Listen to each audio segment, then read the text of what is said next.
want you to do for me? What? Come here. What? Win.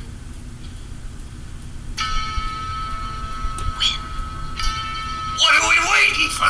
Take this!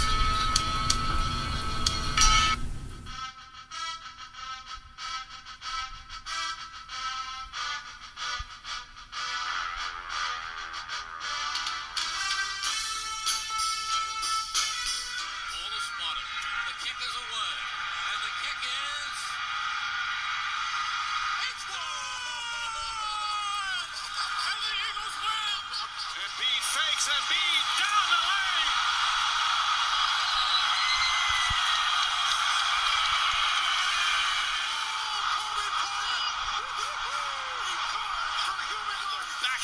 Backing in against Irving. 5 to shoot.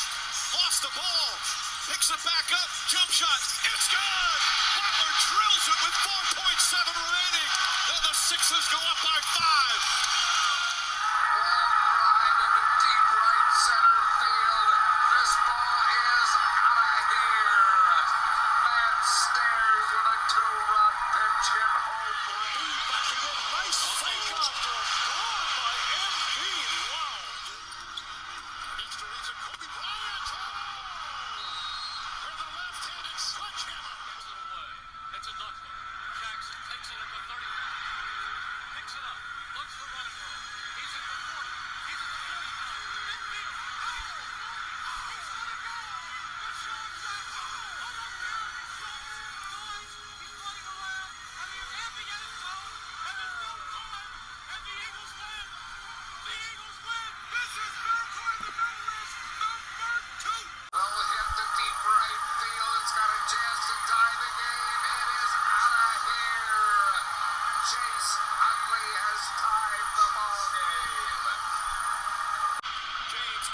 Puts up a three. Won't go. Rebound Bosh. Back out to Allen. His three-pointer. Bang! Tie game with 5 seconds remaining. Hello, everybody, and welcome back to Scoring with Santiago and Jones. Today we are on episode 6. Here in Glassboro, it's a little bit foggy outside. The weather has been weird so far. How are you doing today, Austin? I'm doing pretty well. Got to take my pup to the dog park today and see him running around for a little bit. Now he's trying to fight, not going to sleep. So it's been all right. It's a little chilly this morning, but, you know, it's going to be, I hope it's going to be nicer later on. My dad did tell me it's supposed to rain possibly. I hope not, because I don't want any rain. But other than that, it's a calm fall Saturday. Yeah, the weather has been weird. I feel like just typical New Jersey weather, but yesterday it was very warm and it was nice. It was like a high 75, and today it's just gloomy and it definitely looks like it's going to rain. Yeah, it definitely switched up. Yesterday I went hiking, and then next thing you know, today it feels like, you know, it's utterly cold. It wasn't even this cold like a couple of days ago, but that's fall weather. One day it's nice, one day it's kind of the other day it might be rainy, so hopefully we get better weather in the future. Hopefully a nice football team in the local Philadelphia area can play a little bit better after they got their first win of the season. And it's definitely some good football weather. I think this would be like perfect to go to an Eagles game. It's not too hot. It's not too cold. No fans, right? Actually, that's a lie. Maybe, 15% capacity, maybe. There's fans in Pittsburgh this week. Of course, right. I can't go. Of course, you know, the one game I did kind of want to try to go to this year before COVID hit. And, of course, you know, you can't just book a sudden football game trip. But, you know, there's always another time. But, yeah, Pittsburgh's getting, I think, a little bit of fans. I think you said, 15%? Well, I heard that Philadelphia, it might have 15%. The mayor said that they could probably have at some capacity. How do you feel about having fans, though, overall? I'm so in because Philly and PA is kind of high still. Just because of the numbers, I think they're a little, like you said, a little bit higher. They're starting to go up in New Jersey again, which is a little worrisome, but I think it'll be better for the athletes, honestly, because I feel like they thrive off of that energy. Now, it's not going to be a full house. You know, it's not going to be 75,000 people, but having some noise besides the players and coaches might help the Eagles.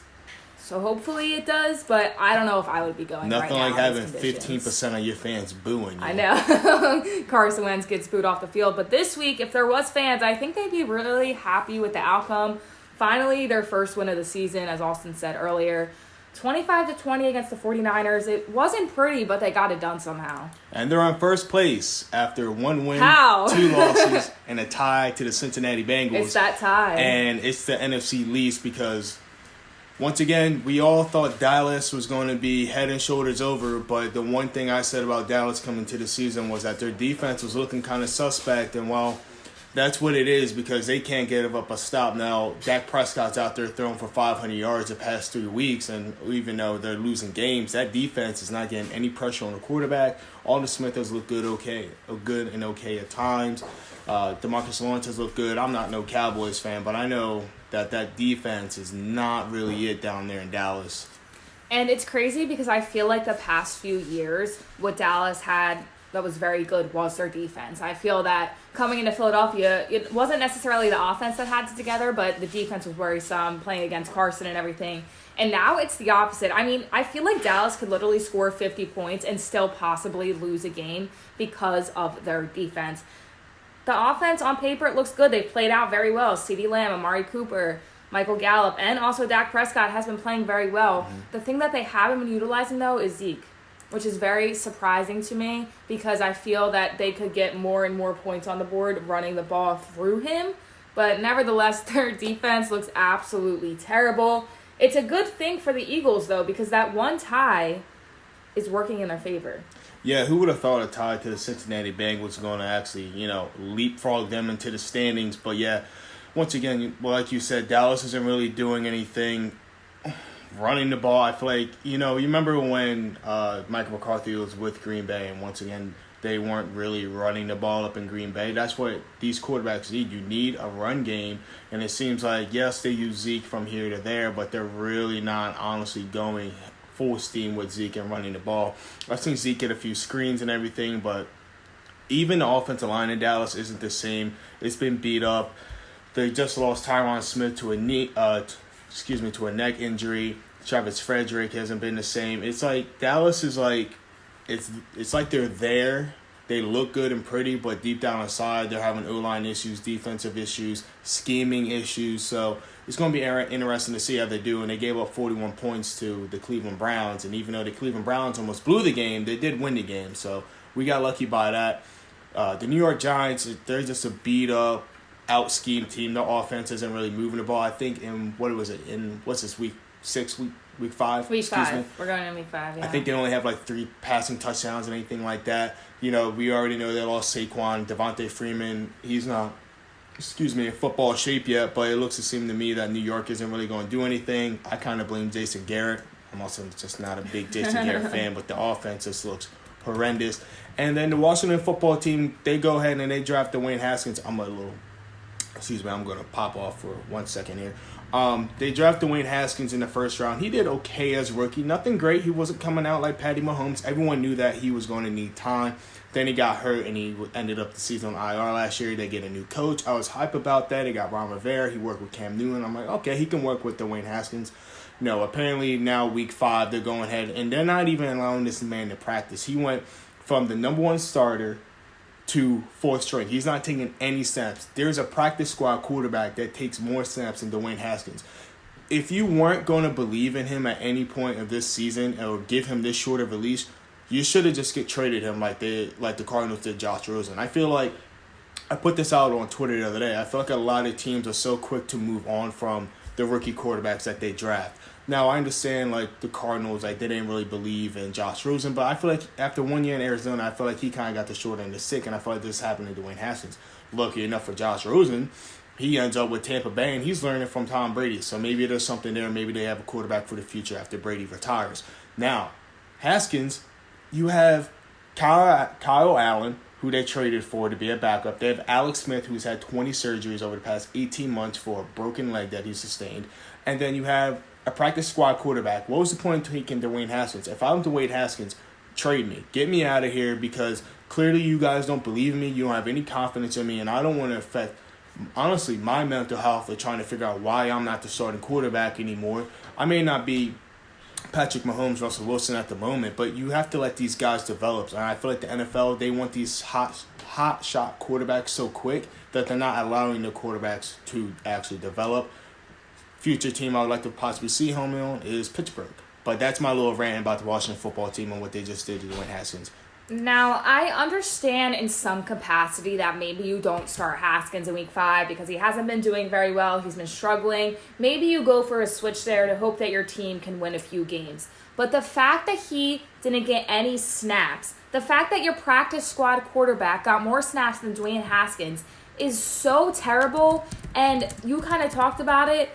The mental health of Dwayne Haskins has to be suffering right now because how do you go from starting 4 games to not even getting a snap in practice? This guy is not going to get any better if he's not practicing with the team, if he's not practicing with his receivers, the offensive line. How is he supposed to get better when you're literally giving him nothing? Like I said before, I understand maybe pulling him week 5 because you're trying to win some games, you're trying to move up a little bit, but not giving him snaps in practice, that's just unacceptable to me. He started 13 games and they pulled the leash. 13 games. Right, and I understand.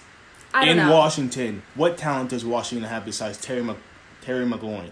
That's None. about it. They have nothing down there, and you pulled the carpet right from under them. I don't understand. That's why you probably won't win any actual good games in a very long time because from management to the coaching staff, you guys are just a total mess. You don't even have a football name. Now you don't even have a quarterback. Yeah, I do feel bad for Dwayne Haskins because at this point, you go from being on top of the world, finally getting the opportunity to start a season. It's your second year in the NFL, and then all of a sudden you're not taking any snaps at practice, and your practice squad quarterback is getting more than you. To me, that's a little bit ridiculous. Alex Smith as well. Alex Smith is not near 100% yet. I know he's on the sidelines. I know he's back with the team, but you can't tell me he's going to be starting in week 6 or week 5 because he had a broken leg. How many surgeries did he had? He went through a lot. Now, it would be good to see Alex Smith get up and be able to play. I just don't think that's necessarily going to happen. Dwayne Haskins hasn't been doing well. I understand that, Ron Rivera, but at the same time, he's not going to get any better by sitting on the bench at practice just watching his team. He needs to be in that system. He needs to work out with them. I guess we're going to see what happens. Maybe he'll request a trade. Maybe he'll go to another team. I want to touch on your point real quick, though, about the New York Giants and Daniel Jones. Now, Daniel Jones is kind of in the same realm as Dwayne Haskins in his second year. Do you think that the Giants will keep Jones after the season, or will they tank to get Trevor Lawrence as the first pick? Well, I think the number one thing is I keep saying I think. I believe that the Jaguars are probably honestly going to end up with the number 1 overall pick. They don't really need a quarterback, though. They're not. You can't tell me you're going to keep Gardner Minshew over possibly getting a generation talent in Trevor Lawrence. You can't. But what about the Jets, too? You couldn't sell me on that. No, Sam Darnold, that's another quarterback. Thank you for bringing that up. That is another quarterback that if they give up on, I would love to see to go to Pittsburgh and back up Big Ben. Sam Darnold, I have seen him play. I've seen flashes of him playing. Oh, definitely. There was a touchdown that he had against the Indianapolis Colts where the pocket sidearm. Exactly. The pocket literally collapsed, and he's running around there like he's Russell Wilson, and he just slings it for a touchdown. Yeah. Now imagine if he had an offensive line and maybe some weapons and a decent run game, because Le'Veon Bell is not Le'Veon Bell anymore because he decided to go to the Jets. But yeah, Sam Darnold, I think he's fine. Daniel Jones should be fine because it's their second year. This is the main point that if you're a fan of a team and you don't believe in your franchise quarterback, look at Chicago. They gave Mitchell Trubisky 4 years. You have Washington giving Dwayne Haskins not even 2 years starting. Gave him 13 games and he's done. Josh Rosen got a year and he was done. You have Sam Darnold getting questioned, Daniel Jones getting questioned. I think it comes from up top. I think a lot of these franchises are thinking that they're going to get these quarterbacks and that they're going to just be Patrick Mahomes, Deshaun Watson, and Russell Wilson. Not that many quarterbacks are coming in off the bench like Pat Mahomes did, who also sat a whole year behind Alex Smith. That is true, and came in at the end of that year. Came in at the end of the year to play in Week 17. That's when they decided, okay, we're going to play him next year. We'll trade Alex Smith to Washington. They groomed him. Not that many teams doing that anymore. Miami's low-key kind of doing it with Tua, and I love it. I feel like there's so much pressure for these quarterbacks to come from college and save the franchise that it's just too much. They have to get used to the speed. They have to get used to the play calling, reading. Mahomes said the other year or whatever that he just learned how to actually read defenses. Like, that's scary. like that, and that's Patrick Mahomes, who has now won a Super Bowl MVP, and actual MVP. So I feel like a lot of these franchises are honestly just giving up on their quarterbacks. There's only, 2 rookie quarterbacks starting, in Justin Herbert and Joe Burrow. That should tell you something.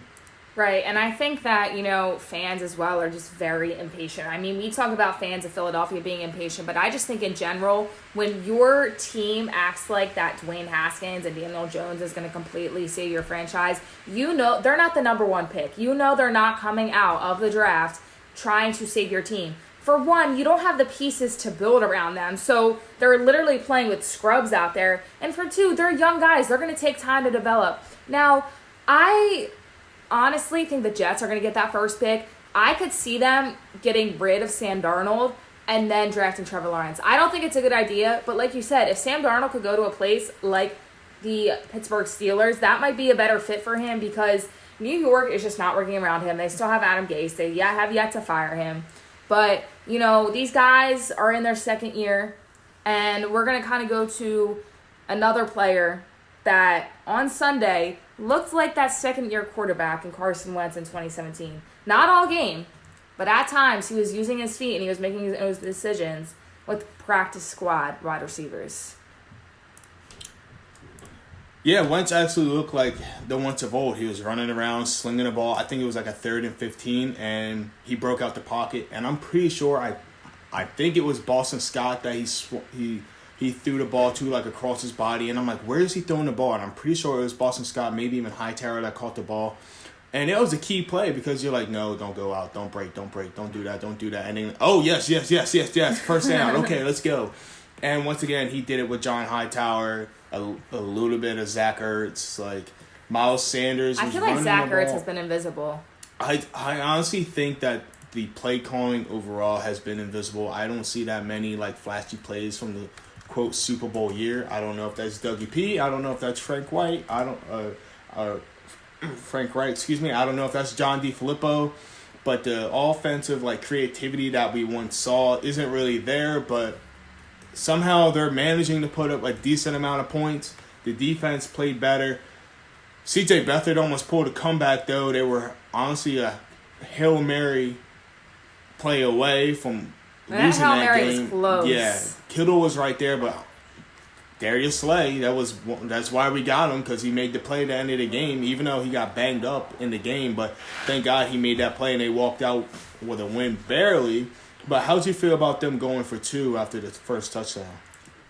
That's really what won them the game. I genuinely think that won them the game. Now, I was a little questionable about it, and part of me was maybe Doug is trying to be aggressive because he regrets not going for that field goal against for 2, the Bengals. But not the field goal or even a Hail Mary. Yeah. So maybe he was trying to get back to that aggressive play calling.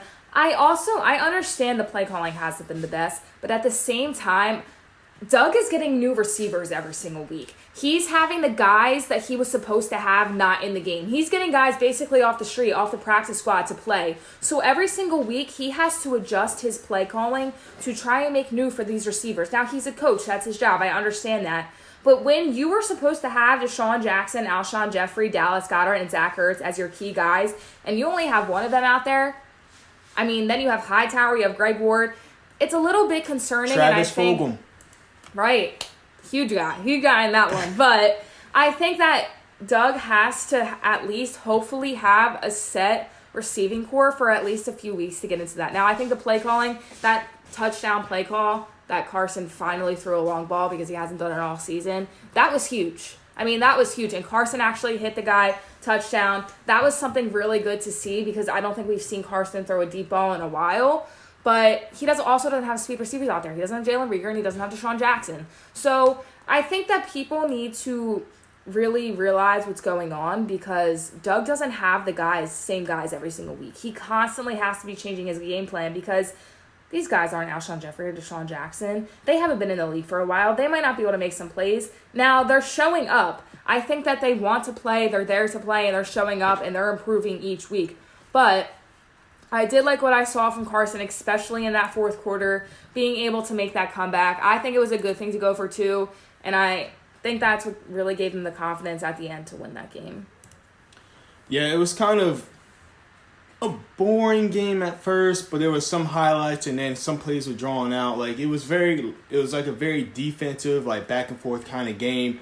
I was surprised that went through that deep ball. We haven't seen an honest deep ball since week 1 when he threw it to Rieger and Rieger caught it against Washington. That's like the last that deep wasn't ball. even that deep either. The last really deep ball that sticks in my mind, I think, was week 1 last season. Against Washington, Yes, the D-Jacks. Exactly. Yeah, I don't know. Travis Fulgham, it's crazy how, was he undrafted, practice squad, whatever his story is. He has made more of an impact than Arcega-Whiteside has. I honestly don't know why they can't just cut Arcega-Whiteside. He's banged up, like he got sick or something. Like he is such like an irritant to me that I can't stand that he's honestly on his team. I just don't want him here at all. We talked about the lack of weapons. Doug is trying to do the best he can do, which I will give him the benefit of doubt because I don't know what is up with this medical staff. I don't know why we keep bringing back old players. It's just honestly a mixture of both, but we can only do what's dealt with us, and right now we need these practice squad and late round draft picks to make some type of impact. We can't get too beat up on how Carson's going to be playing because Carson isn't out there with the same level of talent he was with 2017. So you honestly just have to let that go and just let him be who he is. And him being who he is running around like Brett Favre, breaking out the pocket, throwing across his body. Yeah, sometimes it's not the best thing, but guess what? That's what happens, and he makes big plays. You look at the San Francisco game, and honestly, you can go back to last season against Washington when he somehow threaded the needle to Miles Sanders. It's plays like that help the Eagles win games because they don't have the talent right now to just go out there and out-scheme you. And that 3rd and 15 play you were talking about earlier, you're watching the broadcast, and you're like, how does Carson do that? Like, how did he get that off? I think there was a lot of setback when he tore his ACL because I think the coaches didn't want him running, honestly.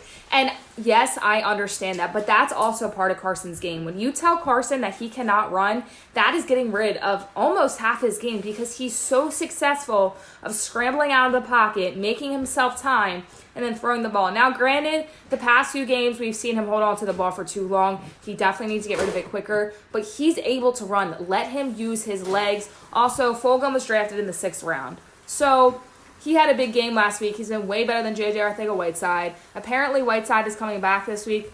I don't even want to see him out there because it's just going to be drop after drop. He doesn't play special teams. He doesn't know where to line up. He doesn't run the right routes. He doesn't know the playbook. It's like you're just taking up a roster spot, man. You got your little bit of money coming into the NFL. Congrats, you made it. But right now, you aren't doing anything to positively impact the team. It's just sad that Travis Fulgham, no disrespect to him or John Hightower or even Greg Ward, guys that we really never thought are going to make this type of impact, have made this type of impact on the game because we thought we had Arcega-Whiteside. I mean, Rieger's hurt, so that's okay. Deshaun Jackson, we know he's not going to play a full 16 games, and we're just honestly waiting on Alshon to return. But even then, how much can Alshon really, truly give you? He's not a speed receiver, so you're still missing that deep threat. And he doesn't really have the vertical that he had back in Chicago, even like 2017. I mean, he might be able to get up for certain plays, but I'm not honestly thinking he's going to turn back the clock. It's a lot, but right now, thank God we play in the NFC East. Yeah, and I think kind of going off your point of Alshon and Deshaun Jackson that I said this at the beginning of the season. Everybody was so excited about those two. These guys cannot stay healthy, and they are not in the prime of their careers. Not that they're old in general, but for football, they are. They are kind of run down at this point, and I understand you see the post of Deshaun Jackson, I'm back, better than ever, whatever it might be. But in reality, taking your fandom away from it, you have to see how these guys have provided for you in the past 2 seasons. I understand Deshaun Jackson came back to the Eagles. It was exciting. It was kind of like, oh, he was with us before. He's going to make an impact. We know what he can do. But he's also, I believe, 31 years old. So at this point, these guys keep getting injured. Deshaun Jackson just came off surgery. Alshon was beat up last season. I really don't see them making an impact. And even if they do come back, I'm worried that they're just going to be out the next week because you can't count on these guys. And unfortunately, the Eagles now have to rely on Greg Ward and John Hightower and Travis Fulgham. Like, it's unfortunate because Carson's with different guys every single week, and he's literally playing with a practice squad. I don't know how you're supposed to get any better when these are the weapons that are handed to you. And I blame that a lot on Howie Roseman. How are you going to pass up, once again, on DK Metcalf? Yeah, we can go back to the draft, and well, we've been talking about how they've been drafting for years. It's not really been the best at all. They always depend on free agents. Right now, if you had to guess, I'm looking at the receiving numbers for this season. Who do you think is the leading receiver in receiving yards? Probably Greg Ward. Bingo. You got that one. Yeah. Let's see. Deshaun Jackson, he has a solid 10 catches for 121 yards and 0 touchdowns. Jalen Reagor has, 5 for 98. You have Goddard for 13 for 138. Zach Ertz, 19 for 139 and one touchdown. And Greg Ward's really the only one that's been in since week 1 that's been healthy. That's the key here, because Zach Ertz, I believe it was week 3, he was shaking up a little bit. And Zach Ertz has really been invisible. I don't know if that's on the play calling. I don't know if Carson and Ertz just don't have that chemistry. I don't know if Ertz was never genuinely the number one option. Maybe this year they set it up to be Goddard, and now they have to go back and completely reconstruct things. But Greg Ward has really been the only guy that's been fully healthy since week 1. And he has provided for the Eagles, but of course he has, because through 5 weeks, he's the only guy that's been healthy, the only guy that's been able to be out there consistently getting that chemistry with Carson, because it's not changing it up on him, giving him Deshaun Jackson 1 week and then Hightower the next week. And that's going to flip over to our point about this game this week is I'm not a super enthusiastic about playing Pittsburgh. They got unprecedented bye week because the Tennessee Titans have been breaking out with everything going on in COVID, having over 23 positive tests since September. They have a week 4 bye that gives Big Ben extra rest, that gives Juju extra rest, James Conner extra rest. Even though these are younger, but well, not Big Ben, he's older, but that gives the team extra rest. They come up against a Philadelphia team they have confidence coming off their first win, but Pittsburgh has possibly the best defense with T.J. Watt, Bud Dupree, Devin Bush. Joe Hayden is ranking, I believe, number 1 in whatever the corner statistic is. And then you have Minka Fitzpatrick in the back, Cam Hayward up front going up against a big, beat-up offensive line in the Eagles. I'm not saying the Eagles can't win it. I think they have a chance, but I would lean more towards Pittsburgh because they're fresh. They have film on the Eagles. And I just don't believe that the offense is really going to be able to move against this Pittsburgh defense.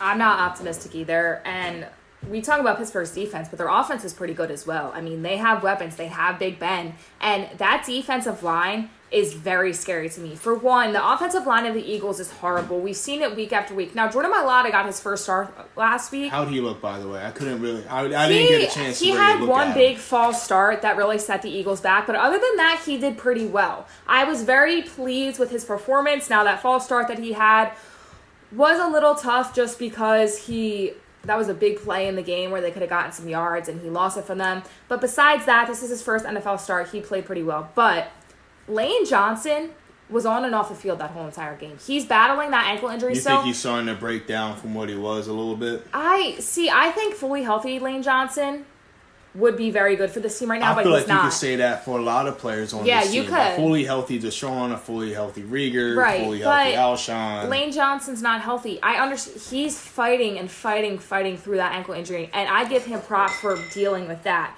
But when he's on and off for every other play, that's not helping the Eagles. He's really that glue guy right now, him and Jason Kelsey, on that line that can help out. Otherwise, Carson, once again, is dealing with a whole new offensive line every single week because people cannot stop getting injured. I think that Carson is going to have so many sacks this week. He's going to get pressured like crazy. I think the key in this game for Wentz is to get the ball out quickly because he's not going to have a lot of time. He's not going to have a lot of time to scramble. That defensive line is going to attack him. I don't think the O-line is going to be able to hold them. So I think the key for him is to draw up plays where he can get the ball out quickly. Now, that's not going to be a deep ball, but if he can get some cross routes with Greg Ward or Hightower or Ertz especially, I think that can benefit him a lot. I don't think the run game is going to be good this week either because, once again, their defensive line is very good. I'm not very optimistic about this game. I think the key is that get the ball out quickly, try and get some first downs, and I don't know, maybe they can come out with a surprising win, but I would be shocked. Yeah, and of course it's against Pittsburgh, who is actually getting some fans. So even though there's going to be 15% of fans, Pittsburgh fans are loud. So I'm sure Philadelphia fans, though, are going to make the trip. I wouldn't be surprised. Well, I guess we're going to see. But I mean, the Phillies had fans standing out of the center field gate, weren't even allowed in just for their home games. And Pittsburgh's not a super long drive. So maybe it'll happen. Who knows? You can only hope so, but I'm not. My hopes aren't high for Yeah. tomorrow. I think Pittsburgh is also going to win the game. I I don't do think too. it's going to be a blowout, but I think they could win by multiple possessions. You know what I mean? Maybe like 10 points, something like that. Maybe like a 24-10, 24-13 kind of game. The only thing I have on Pittsburgh is that they haven't really played anyone. They played Houston, who has been horrible. They already got rid of their coach. They don't really even know what they're doing.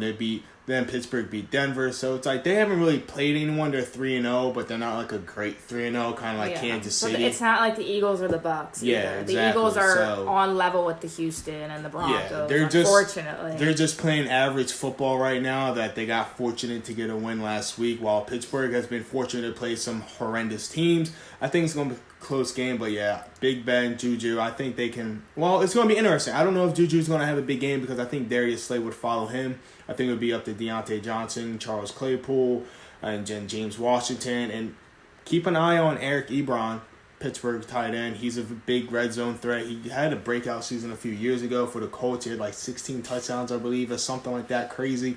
And he was kind of getting a little hot streak before they had their unprecedented bye week. So it might be a rough game, Philly fans, but don't beat yourself too up because thankfully, hopefully, maybe somehow the Giants keep a win, keep Dallas lost. It's going to be like that all season. You know, Steelers might win, but you hope the Giants win, and then it's going to be back and forth. You always going to want Dallas to lose, but this year it's going to be a battle. And we got lucky with the Cleveland loss, but this week against the Giants for Dallas is going to be kind of iffy. I think Dallas probably wins that game, but They should. you just hope that the schedule is going to get a little break in it for the Eagles. Maybe they can get 1 or 2 more wins before they play New Orleans and Green Bay. But this week, I'm just not feeling it. I'm not very confident in this week, and it's definitely not a game I'm looking forward to. And we talked about fans a little bit. I just realized they might not be able to have Philly fans due to COVID protocols. Like, I don't know if they could, I mean, they are in the same state technically, but I don't know really how they would work. I don't know if they're giving season ticket holders the first budget. Hey, here's some tickets that you can get. Here's how many fans we're having. Who really knows? But, kind of talking about COVID, the outbreaks in the NFL, we kind of knew this was going to happen because they're not in a bubble, but the Titans are literally ruining everything for everybody. They have had so many positive tests. Every single week it's something new with them. Yeah, it's kind of annoying because, anywhere from the average football fan, the fantasy football fans, to the people that just like to bet on football games, it's completely ruining everything. Like we just said, they made the Steelers have a bye week last week, so the Steelers weren't happy about that. Big Ben said, I feel like we're getting the short end of the stick. Cam Hayward, I think it was like last Thursday, he was like, hey, NFL, are we playing or are we not playing? What are we doing? And then this week, they're putting the Bills in jeopardy. They've had over 20 tests since September. Apparently, they had like a little practice. And, of course, if you have a little practice, they probably didn't have any temperature scanning or anything that said any of the symptoms or even probably wearing a mask. But they had a little get-together. The NFL, I believe, they're going to fine them, possibly pull draft picks. And they good. They should because they're putting the rest of the league in jeopardy. They might have to start forfeiting games because they've had so many positive tests. It's completely mind-boggling. We knew that the NFL players were going to be at risk of getting COVID and having to miss games, or teams possibly have to have, breaks in their schedules and everything like that. But we didn't think that the Tennessee Titans were going to completely ignore protocols and just go ahead and do whatever they wanted. Now, the draft picks to me are a little bit excessive because I understand this is very dangerous. I definitely think you should fine them, and maybe there should be some other penalty. But I don't know. The draft picks to me, it's just really tough to pull all of those.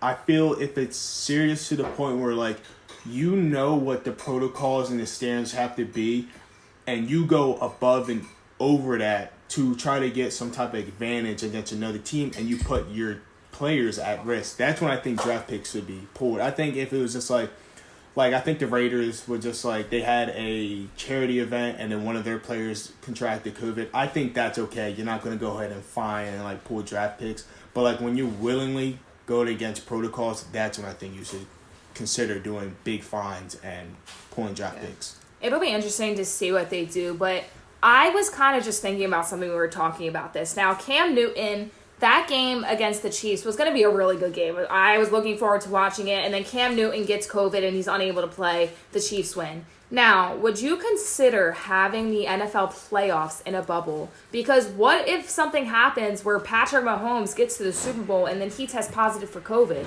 How is that fair in winning a championship or trying to get a playoff run? Do you think that they could possibly... Now, I understand with the teams that they have, you're not really able to do a bubble in the regular season. But once you get to the playoffs, it's a little less. Now, I know that they added another team from both sides to be able to be in the playoffs, so it's more than usual. But do you think that could be a possibility for the NFL? I can't get on mute. Sorry. I think the only thing that could go into a bubble would be the Super Bowl, because that's only going to be two teams. You could have two separate facilities and everything. But the playoffs, no, I really don't, because let alone you have 53 players alone, right? Now, some may or may not travel depending on injuries and everything. Maybe if they have COVID, they're not going to travel. Obviously, they'll be in quarantine. But then you have to think of the trainers, the staff, the coaches. Are you going to bring families? What front office executives? What scouts are going to come? There's so much more to the NFL of trying to doing a bubble. So the only thing I think that they can have a bubble for is the Super Bowl. I think what they would do is they would keep the playoffs how they are. Unfortunately, if it's the AFC Championship game and Cam Newton and Patrick Mahomes contract COVID, I'm sorry, you're just going to have to play the game without him. And then hopefully by the time the Super Bowl comes, you'll go right ahead. I think the Super Bowl would be smart to have a bubble. As soon as the championship games end, you have the players have to report to the Super Bowl site by, say, Wednesday. You get them there early. You get them tested. So if they do have some type of outbreak, you have about 10 to 11 days, a week and a half or so, to go ahead and try to get your players back to status to where they can play in the game. So I think for playoffs, I don't think you can, but I think for the Super Bowl, you can have a little bubble. Yeah, it'll be interesting. I just think that it's crazy, literally somebody having COVID could be the end to that playoff run, because you can't sit here and tell me that the Patriots are going to beat the Chiefs if Cam Newton isn't playing. That's just not going to happen. It's just not the reality of things. So it'll be interesting to see what they do. Generally, we're speaking of the NFL and how Roger Goodell runs things. I really do not think that there's going to be a bubble at all. I think, though, it might be a good idea just for the pure fact that if your star player gets it, then it's not really a real playoff one, in my opinion, because you're playing a team that has a backup quarterback. So it'll be interesting to see what the NFL does. I doubt they're going to bubble. It's kind of just an idea I wanted to throw out there to see what people think. I feel like the Super Bowl would be the best kind of bubble if you get them there early and test them out and everything. Like I said, we're speaking about COVID and how it's breaking out. We mentioned Cam Newton. Stephon Gilmore was a new one. That's why we're talking about Patrick Mahomes, because they were dapping up. Gilmore tackled Mahomes on one possession in the last week's game. And everyone's like, what about Mahomes? I think he gets tested. I would assume his test came back negative. Yeah, or positive. I think they said in the Chiefs organization, everybody tested negative. Everyone tested negative, but then you turn around. So. You look at the Jets. They had a scare, and that kind of put the game against the Cardinals on hold for a day. They didn't know what's happening, but thankfully everything came back negative. But yeah, the Tennessee Titans, they completely ruined everything, and now hopefully as we get longer into the season, I think we're going to keep seeing these scares and outbreaks. Yeah, I think we all knew going into the NFL season, if there wasn't going to be a bubble, that this was going to be a problem. I understand the MLB isn't doing it, but the MLB is not contact on contact like the NFL is.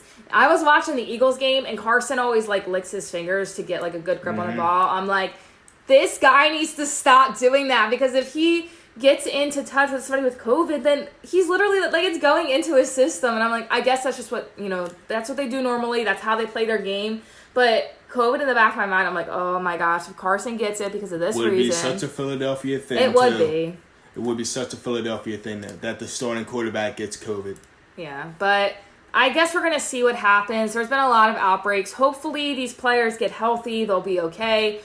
I'm going to move on to another quarterback that used to be in Philadelphia real quick. Nick Foles, once again, got the best of Tom Brady. He lives rent-free in Brady's head. 2-1 as a starter. He didn't play the best game against Tom Brady, but it don't matter because he got the win, and obviously he knows how to keep track of downs. So he got the win, and then once again, Brady just walks off the field. Now, real quick, they were trying to bash on LeBron for the Game 3 when he walked off the court with about 10 seconds left. They knew the Lakers weren't going to win that game.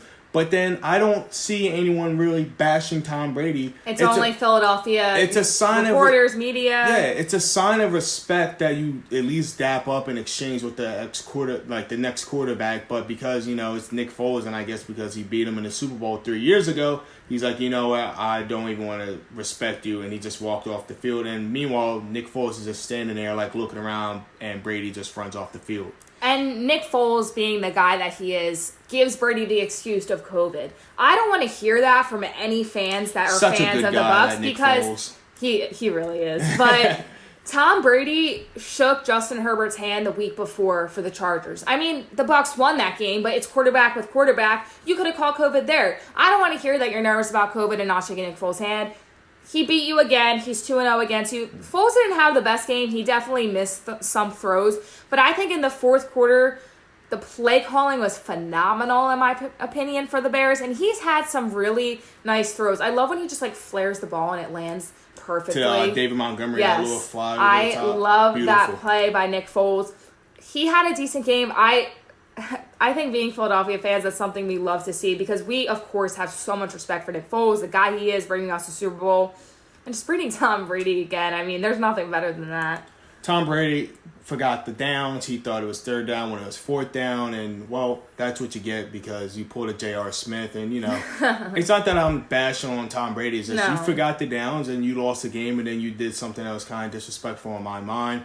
But did you see the play by Khalil Mack when he just flipped over the guard? He was in Brady's face all night. All night. All night. Chicago's defense was getting to him. And the fact that Khalil Mack can legit flip a guard who's 370 pounds, that's a grown man. Yeah. And he legit just babied him like that. That is scary. Now, I think one of the good things for the Bears is they have a very decent defensive line. And, of course, that's with Khalil Mack. I mean, he starts all of that. But I think Chicago, that's the best part of their team right now. I think that's what is being able to get them some wins. And I loved seeing Khalil Mack get to Tom Brady. It was great to see. Brady was so frustrated. You could see it. He didn't have that comeback. I was like, oh, no, we know Tom Brady. He has too much time left. He had 1:27. I was like, this is not going to happen. And then the defense of the Bears held him. So they started going on a roll, but Nick Foles once again stopped it. Well, to a team that won a game, to the team that can't win a game in the Houston Texans, they finally fired head coach, GM, personnel, janitor, and Bill O'Brien because apparently they just allowed him to do whatever he wanted. And, well, he did what he wanted, and he single-handedly destroyed that team. He traded Dwayne Brown a few years ago. Then he traded a first and a second or a first and a third for Laramie Tunsil. Then he gave Laramie Tunsil $20 million. He traded D-Hop. He's doing all these things to this team, and then finally the Houston owner finally got over, and he fired Bill O'Brien. Real quick, a coach that I would love to see go there is Eric Bieniemy of the Kansas City Chiefs, our offensive coordinator, who I felt like he should have already got a head coaching job for what he has done with Patrick Mahomes. But I feel like he should get a longer deal like Matt Rule. I was watching Undisputed, and he legit said, in Shannon Sharp, he said he better get a 6 or 7 year deal because this ain't no easy fix down in Houston. They have no first round pick this year. They don't have a third round pick.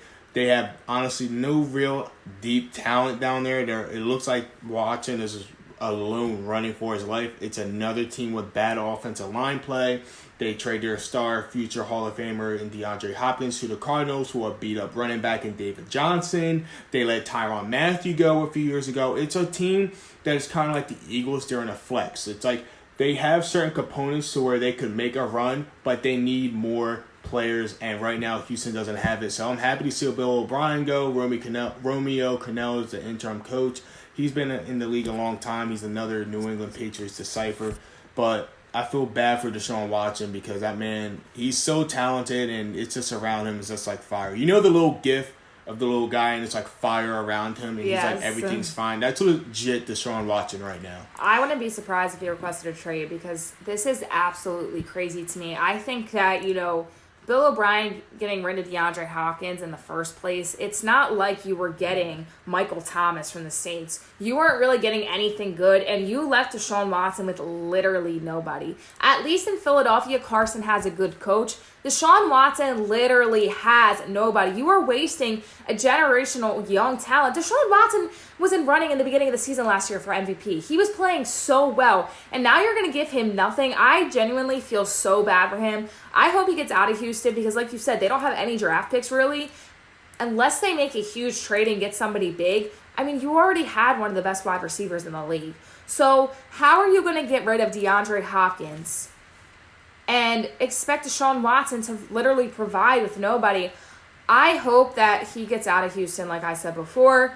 I do not want to see his talent go to waste there because the weapons it's invisible.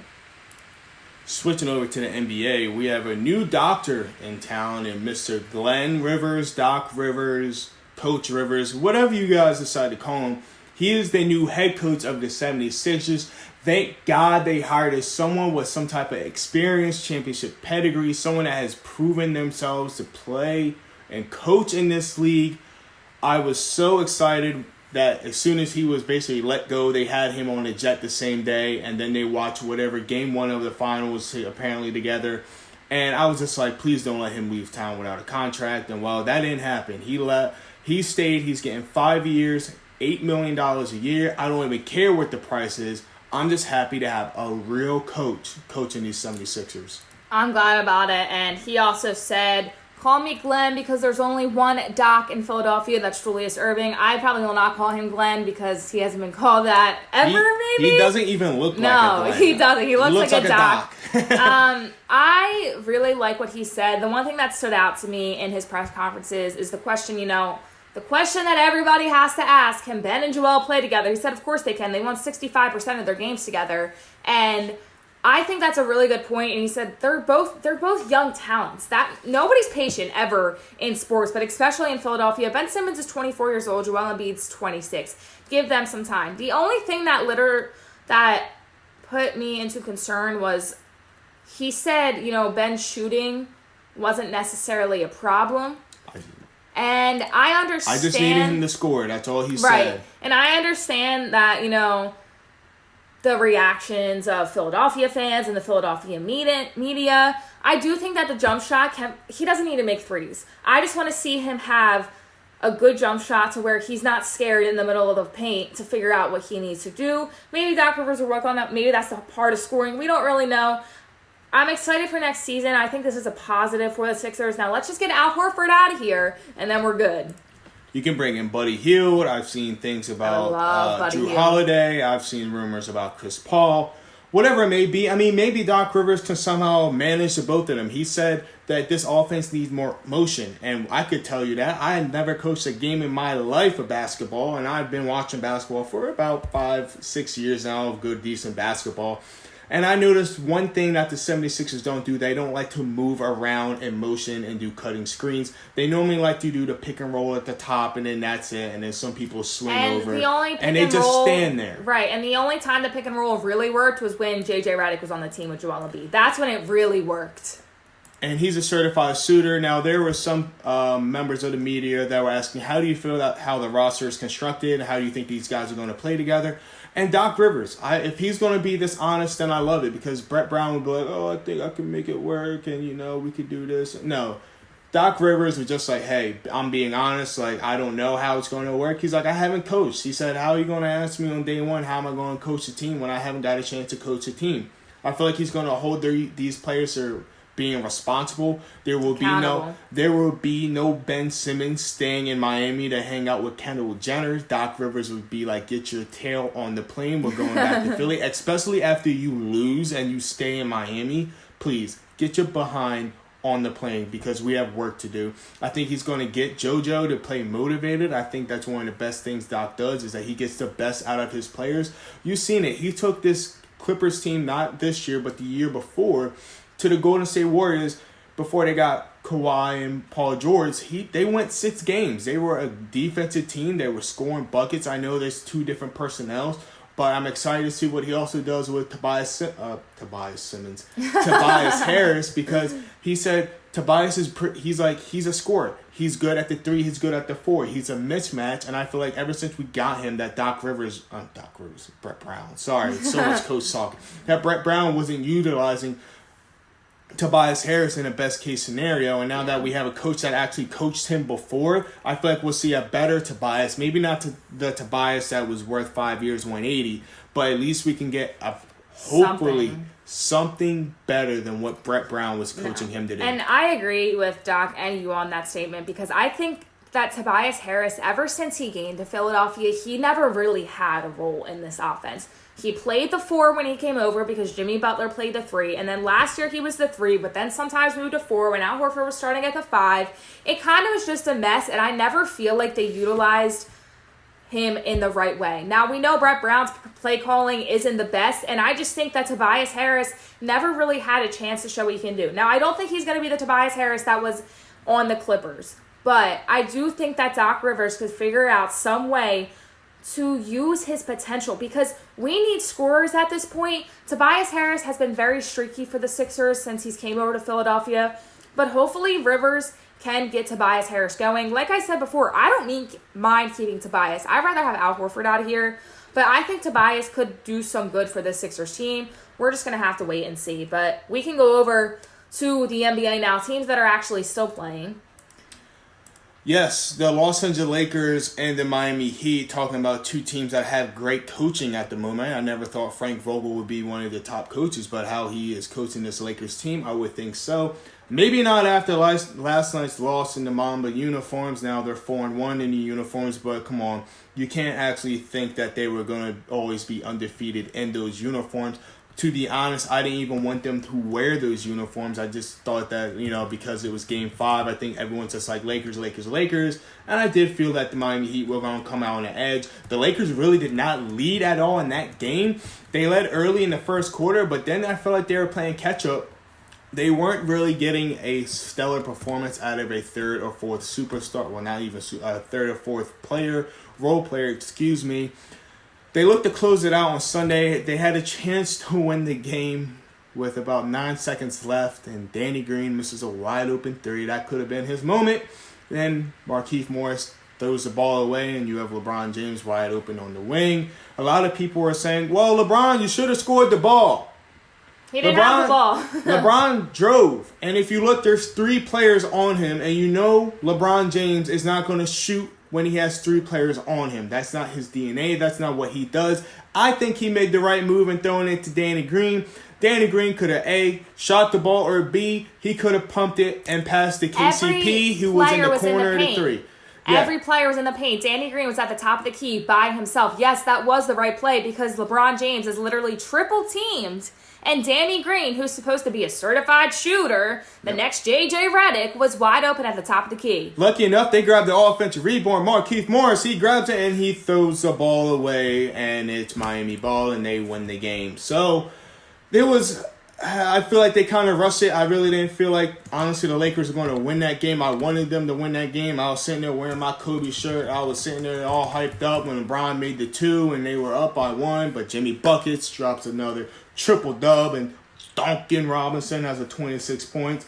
Brown and AD combined for 68 points, but like I said, Morris didn't have anything. He had 0 points and 1 rebound. Of course, it was the 1 rebound that kind of threw the game away, but I'm not just going to blame him for all that because it just looked like the Lakers, they had the energy at moments, but they really didn't look like they wanted to close that game out. I'm praying that they close it out tomorrow, which is going to be very unfortunate because I will be at work having to watch the game. But me too, actually. I did say that this series was probably going to go 6 games. I did say that. I said 5-6. They better close it out tomorrow because if there's a Game 7, I am truly nervous because this Miami Heat team will not back down. They have great coaching. Jimmy Butler has the right mind and right attitude. And if Duncan Robinson is still splashing threes, then it's going to be a tough task. But the Lakers better, quote, Laker up tomorrow and lock this series down and win the chip. And real quick, you have in there who's Finals MVP. If the Lakers win, I don't know what's going on with Anthony Davis because I understand he had an ankle injury in the beginning of the finals, and I'm guessing last night that he aggravated it, and that's what really put him out for a little bit. But I feel like Anthony Davis somehow always gets injured. He only went out for a little bit of time, and I get that. But he's supposed to be your second best player. If he goes out for a little bit, that's a huge loss for you guys. Because then who do you have in the paint? Dwight Howard and Bam's back, so Bam can defend Dwight Howard. And then you don't have that second guy in the paint that can help you out. That genuinely is a top 10 player in the league. So I think that Anthony Davis, I understand that he has been very good for this Lakers team, but if you're talking about MVP and you're talking about LA, it has to go to LeBron at this point. LeBron's averaging 27 points at 35 years old in the finals. I understand AD has had 40-point games, but at the same time, he's been in and out with injuries. He's constantly shaken up. He's not reliable at this point. Yes, he had a game winner in the playoffs. That was big. But if you're talking about finals right now, LeBron James is more reliable. Anthony Davis keeps going out with these injuries, and that's a huge, even if he's out for 5 minutes, he can go on a run in those 5 minutes, and that can completely change the game. So I think that, Anthony Davis has been very good, but after last night, after he went out, I think it was very clear if Los Angeles wins that LeBron's going to get MVP. Halfway through that game, the way LeBron James came out, he had about 17 or 18 maybe 20 points in the first half, whatever the case may be. He finished with 40 points. It's clear-cut that LeBron James will be Finals MVP, especially after the past 2 games where even with Game 4, he started slow but finished strong. Yeah. Where AD has had moments, but he's not consistently putting it together, where LeBron James is, of course, LeBron James, and he's going out there 110%. Obviously, when the Lakers win this series, I really think that it will put LeBron James, for me, he's number 1 already.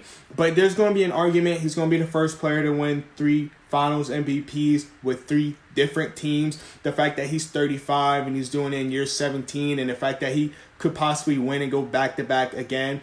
I think there's going to be a legit case. I know a lot of people are going to keep saying Jordan, but sometimes... Oh, no. You can say... Jordan's still number 1 for me, even if LeBron wins this year. People can say and think what they want, but for me, LeBron James is the GOAT. People are going to love Jordan. No. Watch The Last Dance again. You need to watch The Last Dance again. You need to watch it a second time. But for me, it's just so many different aspects, and the fact that LeBron James got me into basketball is why he's my GOAT. And that's we also didn't grow up watching Jordan either. Yeah, that's we didn't think about Jordan, and people are always going to be 6 or 6, and all. I understand that. I have respect, but for me, it's Bron. Now, they were playing in the bubble, right?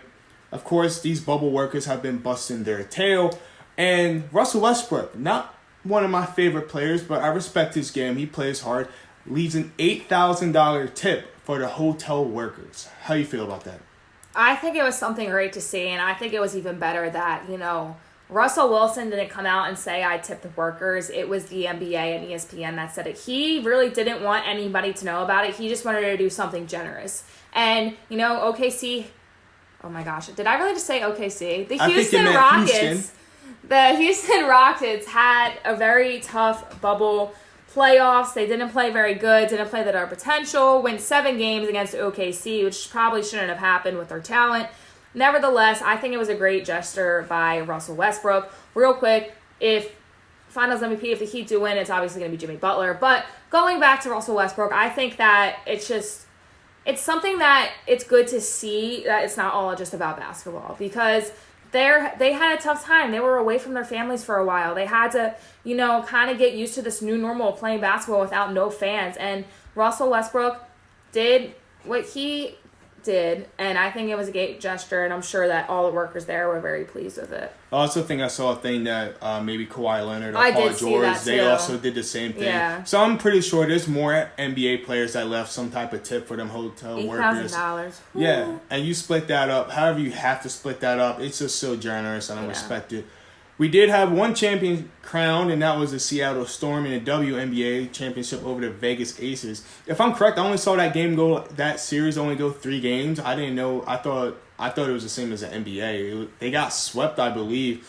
Breanna Stewart wins Finals MVP after tearing her Achilles a year ago, and then Sue Bird wins her 4th championship. What's your thoughts on the Seattle Storm being champions of the WNBA? Well, I saw it happening. I absolutely love Breanna Stewart. We kind of talked to her a little bit about having that whole thing with social justice. We talked about that kind of in our second episode about how she was the one to every single interview was talking about social justice. Every single chance she had went in front of everybody in game 1 against the New York Liberty and was talking about it. She was the speaker. Now, she could just be very good at talking, but even in her interviews when she was player of the game, that's what she talked about. So she did a lot more than just on the court, but at the same time, I absolutely love her. I mean, that's just such a great comeback story, and I wish more people had respect for the WNBA, but she looks so good. Like you said, Sue Bird wins her 4th championship. The Seattle Storm were just dominant all season. I definitely saw it coming.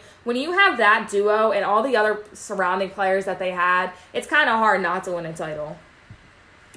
Yeah, they have a lot of talent. I think it's going to be hard to go back-to-back. You have Mara Moore who's going to come back, Candace Parker with the Sparks. It was 3 years. Deladon, you know. And then you have the rookie who was hurt this year. I forget her name. I can't pronounce it properly. With Sabrina Ionescu? Yes. Love her. She got hurt, but she's going to be coming back strong. So I feel like the WNBA is in a good spot. Shout out to Kobe for that. I feel like we're putting more eyes on the WNBA. So no doubt. We're switching over to the Philadelphia Phillies, who are finally, quote, fired or reassigned Matt Klentak. He stepped down. He wasn't even fired. He stepped down. Still gets to hold some type of position in the front office.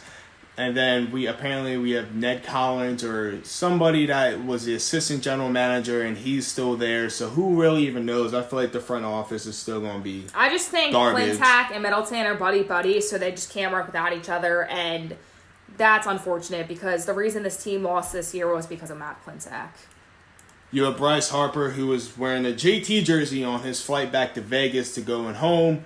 Hopefully we can keep JT. I'm not really thinking that he will be staying. John Middleton says he signed off on trading Sanchez for JT because he believed an extension could be done, but an extension has not been done. They're letting him go to free agency. You're going to let him go to free agency. Stupidest thing they could have done. Someone's going to offer him 25 and Middleton's going to be like, no, I think we can play with Adam Knapp. Yeah. I think it's ridiculous that Middleton says, oh, we don't want to go on luxury tax, we don't have enough money for this. You literally are watching Sixto Sanchez do great things in Miami, and you had to give him up for JT. Now, it will be worth it if you keep JT Realmuto, who, by the way, is one of the best catchers in baseball. If you decide to have Andrew Knapp as your starting catcher over JT Realmuto and you're not going to sign him, I'm going to be so disappointed. I'm sure Bryce is going to be disappointed. You're setting your team up for failure if you do not sign him back. Just disgraceful. Get JT signed, get a bullpen, and let's come back for next season. Continuing with the baseball real quick, who you got for the World Series? I have the Dodgers versus the Astros. That's what I have. I'm going to take the Braves and the Astros just for the pure fact that I feel like the Dodgers really choke every single year. I don't want to see the Astros in the World Series again because of the whole cheating scandal, everything they did. They should have been suspended, whatever it might be. But unfortunately, they look good. So I'm going to have to put the Astros in there as well. I was kind of weird about it. I was happy to see, I was hoping to see the Astros get, disciplined. But now, this season is kind of like a revenge season. I want to see how they do. I'm kind of interested in how to see how they're going to be playing in the playoffs. Right now, they're in the ALCS. But I have the Dodgers going because the Dodgers have so much star power. And if Clayton Kershaw can be somewhat of Clayton Kershaw from the regular season instead of having his postseason struggles, I think the Dodgers can advance to the World Series. I'm hoping so. I always like the LA team. I like the Dodgers too because I'm a big fan of Clayton Kershaw. I want them to. With their history, I really don't think that they're going to. They seem to always choke. Like you said, Kershaw's never really good in the playoffs, so I don't really know what's going to happen, but the Braves look really good to me, so I'm going to take Atlanta over LA. Well, we want to differ right there. I know. Jumping back to the NFL, we have our game picks. Kayla Santiago remains one game up on me. Let's go. She's holding a 13-30 to a 29-14 lead. She is one game above me, so I'm going to have to make up a game in one of these picks this week. 1 p.m., Jaguars, Texans. Who you got? I'm going to take the Texans because I really don't think that they can lose against the Jags. This one I'm iffy about, but give me Houston. Yeah, give me Houston. I'm taking the Texans just because they're playing with Romeo Crennel now instead of Bill O'Brien. They might be a little bit motivated to go ahead and get a actual dub this week. So let's see how they do. Next game, Panthers-Falcons. This is another one that I'm tied at the hands for because the Falcons on paper are better than Carolina, but they always choke. I'm still going to take Atlanta this week. Give me Carolina, and then go ahead Atlanta and fire, what's his name? Dan Quinn. Yeah, Dan Quinn. Sorry. He's such a buffoon now coaching that I believe that he just has to go. I think he should have possibly been fired already. Yeah, and next, Bengals, Ravens. Yeah, you got big trust. Baltimore's winning that game. That's easy. I'm taking the Ravens as well. Jumping over, you got the Vegas Raiders versus the Chiefs. They said, what kind of rivalry is this to Derek Carr? It's not a rivalry because I'm taking the Kansas City Chiefs to win again. Yeah, give me Kansas City this week. I think this is another no-brainer. Arizona Cardinals versus the New York Jets. Joe Flacco is starting this week for the New York Jets, so that means give me the Arizona Cardinals. The Cardinals have been struggling a little bit, though, but I'm still going to take Arizona. You're playing the Jets. They're terrible. Give me Kyler Murray and D-Hop. Yeah, D-Hop all day. Eagles, Steelers, we discussed this earlier. I'm going Pittsburgh. Kayla's the same. Unfortunately. We think the Eagles can kind of hold their own, but that defense and the Steelers, who haven't really played anyone, but, you know, they're such a fundamentally sound team that, just give us Pittsburgh. Jumping over, you got the Rams in Washington. Kyle Allen is starting his first game of the NFL 2020 season, but you go ahead and give me the LA Rams. Yeah, I don't know who's taking the Washington football team, but give me Los Angeles. They're a much better team. There's no reason they should lose. 405, you got the Miami Dolphins versus San Francisco 49ers. Give me the 49ers. They're a better overall team. Maybe if the Dolphins are struggling enough, maybe we'll see Tua come out. I also think that Jimmy G is coming back this week. I think they announced that they're going to start him. I think Adam Schefter tweeted that. No doubt. So either way, I'm taking the 49ers. Yeah, either way, I'm taking 49ers. But if Jimmy G is playing, give me the 49ers all day. Jumping 425, New York Giants versus the Dallas Cowboys. Going to have to go with the Dallas Cowboys. And New York Giants are just horrendous. I don't think they can really I don't think their offense could keep up with the Dallas offense. I think Dallas could put up over 30-plus points this week. So go ahead and give me Dallas. I'm unfortunately going to take Dallas as well. The Giants look terrible. I know the Cowboys' defense is bad, but their offense is just too good to lose to New York. Mm-hmm. Next game, you got the Cleveland Browns, who've been a little hot, versus Indianapolis Colts. Give me the Indianapolis Colts.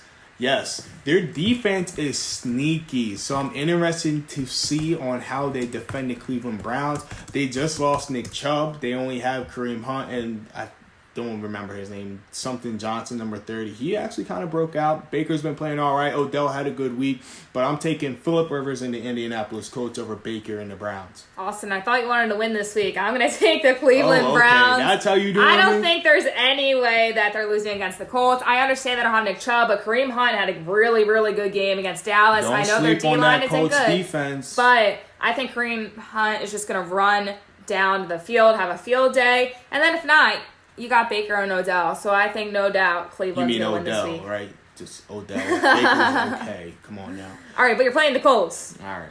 8 o'clock game, 8:20 kickoff. You got the Minnesota Vikings versus Seattle Seahawks. Give me the Seattle Seahawks. Russell Wilson's been on fire all season. Even though he had a, quote, down week last week, not buying it. He still won. Exactly. He still won.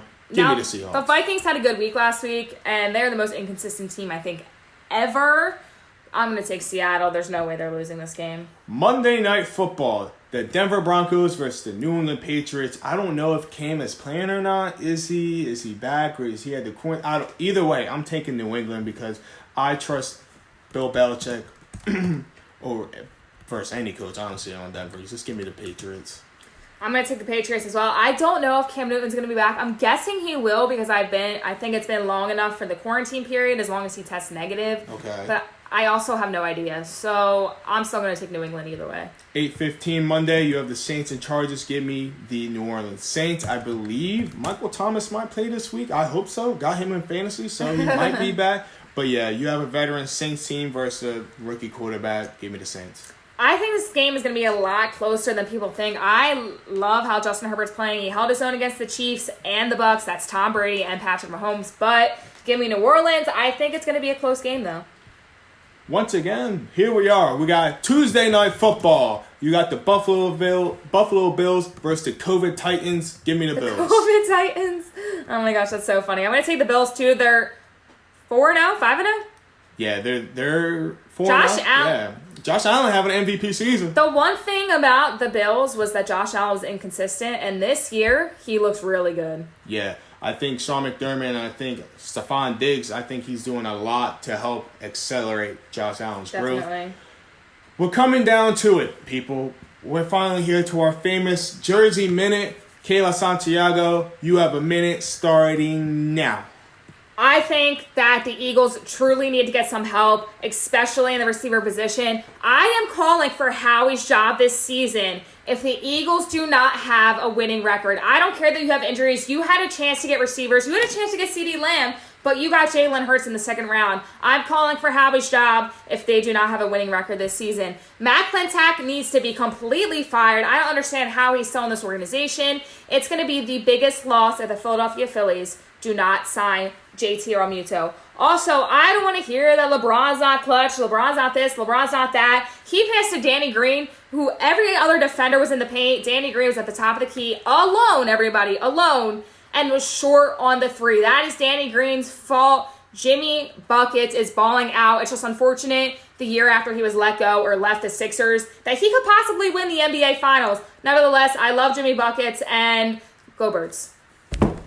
That's a very, very motivated Jersey Minute you got there. You was flying up Route 55 with that one, kid. I don't know where you're going, but you're going somewhere. I'm on the clock, Jersey Minute. Come on, Lakers, bring it home. You got to win one more game. Let's not do this whole 3-1 possible Game 7 comeback, all this. No. Let's finish it out, Game 6, to come out motivated. Put the Mamba jerseys away. We don't need them right now. You know what to do. Bron, go ahead, drop another 40 points. AD, you got to come out ready and motivated to play. I need you to be out there. I know you might be a little banged up, but let's do this thing. Eagles, just try to keep it close. Try to keep it close. Try to get some good plays on film because I think this is going to be another rough week. Pittsburgh, don't take the Eagles lightly, though. They do have a little bit of confidence coming in. I know you have a bye week, but just because you have a bye week early doesn't mean you're going to be actually needing it. I feel like they got kind of gypped by the NFL, but that's no here nor there. 76ers, enjoy this offseason. You got a new coach. The player you could have had, you let go. But it's time to move on to better and greener pastures. Let's try to get some actual more talent and shooting around here. Doc Rivers. Let's not hope that just because he is Doc Rivers, he can't actually coach this team. I'm not going to call you Glenn. Your name is Doc to me, even though we do have Dr. Julius Erving. The Philadelphia Phillies, you need to start doing your scouting now. You need to start looking at players at who you're going to draft for the future because we need an actual farm system. Stop signing all these players because guess what? The more older players you sign, the more capable they're going to get hurt. You can also tell that to the Philadelphia Eagles who have not drafted Pro Bowl players or all-team players in many, many years, except for a few exceptions.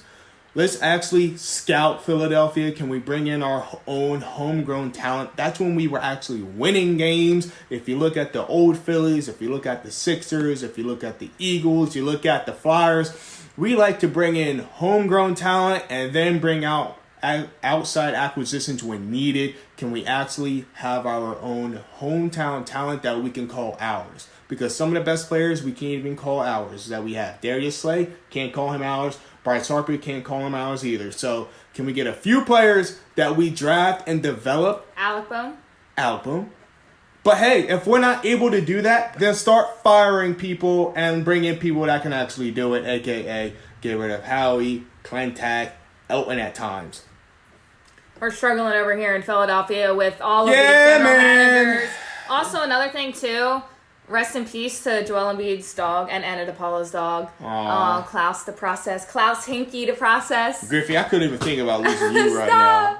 I couldn't even think about that. You so darn cute, Griff. Look at me like that. Go ahead and take your little nap, man. All right, go ahead, Griff. I'm sorry. But hopefully Philadelphia can do some good things. I would be very shocked if they win against the Steelers this week. Bad things happen in Philadelphia, apparently. Apparently they do. Where's my shirt ever at? since that certain someone said that, good things have actually happened. Yes. We got Doc Rivers. The Eagles got a win. Clintack kind of got fired. So I guess we're on an upward trend here. Yeah, I want a shirt that says bad things happen in Philadelphia and then all the good things that happen on the back. Mm-hmm. That'd be cool. Super Bowl 52. Super Bowl 52. Hey, maybe we can somehow turn into a Super Bowl season. More unlikely than highly, but you got to stay positive, people. Stay positive We're out trying. there. This is Jones at Jonesy Austin 25. I'm sorry, I kind of froze there. But all my social media is Jonesy Austin 25, and you have the fabulous Kayla Santiago at 2 different or 3 different social media names. I'm sorry about that. She can't keep it together. I apologize. K_Santiago1 on Instagram, Kayla_Santiago1 on Twitter. And then make sure you guys follow our Instagram for our podcast that Rachel Amato is running. It's Scoring with SNJ. The AND is spelled out. Dropping buckets on y'all. That's what we're doing. Well, thank you all for listening to this episode. Episode 6 of Scoring with Santiago and Jones. We got some NFL. We got some Eagles, Sixers, Phillies, WNBA. We really covered it all this week. We're doing it all, people. And please, wear your mask. Put some hand sanitizer on and stay clean. Numbers are going up, so let's try to keep them down. Do your part, all right, everyone? You have a great and safe Saturday and have a beautiful Sunday football.